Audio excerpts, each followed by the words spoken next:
नमस्कार, जय महाराष्ट्र. तर आजची आपली योजना मुख्यमंत्री माझी बहीण लाडकी योजना आहे आणि या संदर्भामध्ये जे तुमच्या कमेंट आहेत मला, नोव्हेंबरचा हप्ता कधी येणार आहे? हे हे वितरण लांबलेलं आहे का? आणि सगळ्यात महत्त्वाचा मुद्दा जो आत्ता मी घेतलेला आहे, कारण हाच मुद्दा आपल्यासाठी महत्त्वाचा आहे, ते म्हणजे दुसरं आधार कार्ड. ज्या महिलांकडे दुसरं आधार कार्ड नाही, त्यांनी ई-के-वाय-सी कशी करायची?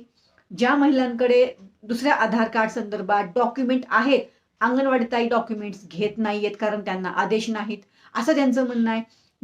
तिसरा मुद्दा जो ह्याच्यामध्ये असा आहे, की ज्या महिलांकडे दुसऱ्या आधार कार्डचे कुठलेच डॉक्युमेंट नाहीयेत, बरोबर ना? तर त्या सगळ्या दोन्ही विषयांवर मी आज महिला व बाल कल्याण विभाग मंत्री अदितीताई तटकरे यांना टेक्स्ट मेसेज आणि व्हॉट्सअप मेसेज केलेला आहे. आता ह्याच्यावर बघू काय अपडेट येते ते. बाकी तर सविस्तर सगळी माहिती तुम्हाला मी खालच्या लिंकमध्ये दिली आहे. बाकी चॅनलच्या डिस्क्रिप्शनमध्ये एका ग्रुपची लिंक दिली आहे. तुम्ही त्या ग्रुपमध्ये जॉइन होऊ शकता. मी तुम्हाला नंतर जो मेन ग्रुप आहे आपला त्या ग्रुपमध्ये जॉइन करून घेते. तर ही एक महत्त्वाची अपडेट आहे. चला तर मग भेटू परत. धन्यवाद. जय हिंद, जय महाराष्ट्र.